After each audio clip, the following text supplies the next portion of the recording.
Hello everyone, अस्सलाम वालेकुम वरहमतुल्लाह। तो उम्मीद करता हूँ कि आप लोग अच्छे होंगे और ये भी उम्मीद करता हूँ कि आप लोग की तैयारी भी माशाल्लाह ठीक ठाक ही चल रही होगी। लेकिन जो हजरात अभी तक उर्दू की तैयारी शुरू नहीं किए हैं तो उनसे मैं कहूँगा कि आप लोग मेरे चैनल को सब्सक्राइब कर लीजिए और साथ ही हमसे जुड़ जाइए ताकि इस तरह के तमाम अपडेट्स आप तक पहुँच सके। जैसा कि आप लोग स्क्रीन पर देख रहे हैं, यह चैप्टर 2 का वीडियो है। अगर आप लोग चैप्टर 1 का वीडियो देखना चाहते हैं तो हमारे प्ले लिस्ट में जाकर देख सकते हैं। तो आइए बिना देर किए हुए स्टार्ट करते हैं, शुरुआत करते हैं मुख्तसर तारुफ के साथ। जैसा कि आप लोग देख रहे हैं, ये भाभी जान चैप्टर है और ये एक अफसाना है और इसके राइटर जो है वह है सोहेल अजीम आबादी। तो सोहेल अजीम आबादी का असल नाम सैयद मुजीबुर रहमान है और तखल्लुस सुहेल है। पैदाइश 1911 में शाहपुर भदौल ज़िला पटना में हुआ। वफ़ात 1980 में हुई।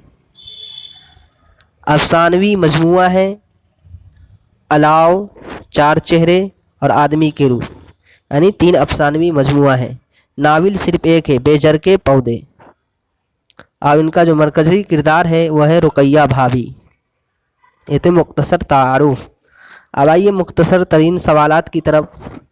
जैसा कि आप लोग देख रहे हैं, यानी इसी तरह पूछा जाता है 1 नंबर या 2 नंबर में। सोहेल अजीम आबादी कहाँ पैदा हुए? तो सोहेल अजीम आबादी पटना में पैदा हुए। सवाल नंबर 2 है, सोहेल अजीम आबादी के बचपन का नाम क्या था? सोहेल अजीम आबादी के बचपन का नाम मुजीबुर रहमान था। सवाल नंबर 3 है, सोहेल अजीम आबादी के अफसानों का पहला मजमुआ का नाम क्या था और वो कब शाये हुआ था? तो सोहेल अजीम आबादी के अफसानों का पहला मजमुआ का नाम चार चेहरे हैं, जो तकरीबन 1934 में शाये हुआ। सवाल नंबर 4 है, सोहेल अजीम आबादी की इब्तिदाई तालीम किस मदरसा में हुई? सोहेल अजीम आबादी की इब्तिदाई तालीम भदौली गांव के एक मदरसा में हुई। सवाल नंबर 5 है, निसाब में शामिल अफसाना भाभी जान किसकी तख्लीक है? निसाब में शामिल अफसाना भाभी जान के मुसन्निफ सोहेल अजीम आबादी है। सवाल नंबर 6 है, सोहेल अजीम आबादी कितने साल के थे कि उनकी वालदा का इंतकाल हो गया? तो सोहेल अजीम आबादी 1 साल के थे तो उनकी वालदा का इंतकाल हो गया। 7 नंबर सवाल है, सोहेल अजीम आबादी का घरेलू माहौल कैसा था? तो सोहेल अजीम आबादी का घरेलू माहौल ज़मींदाराना था। सोहेल अजीम आबादी ने कौन सा रोज़नामा अखबार निकाला? तो सोहेल अजीम आबादी ने साथी रोज़नामा अखबार निकाला। सवाल नंबर 9 है, रुकैया भाभी का अख्तर से क्या रिश्ता था? तो रुकैया भाभी से अख्तर का रिश्ता देवर का था। 10 नंबर सवाल है, सोहेल अजीम आबादी ने किस शोबे में मुलाजमत की?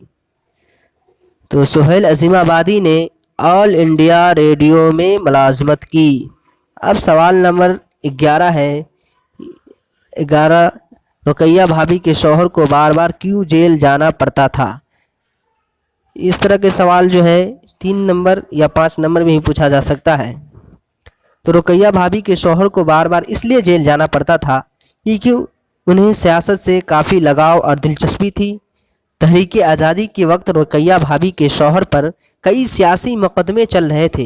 इन्हीं सारी वजूहात के बिना पर रुकैया भाभी के शौहर को बार बार जेल जाने की नौबत आती थी। सवाल नंबर 12 है, रुकैया भाभी किस लड़की की तालीम का खर्च खुद बर्दाश्त करती थी और क्यों?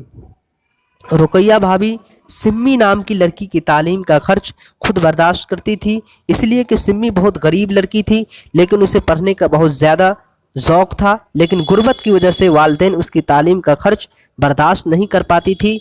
रुकैया भाभी कॉलेज में लेक्चरर थी, इसीलिए उन्होंने सिम्मी की तालीम का खर्च अपने ज़िम्मे ले लिया। इसी तरह वह दूसरे हाजतमंदों को भी मदद किया करती थी।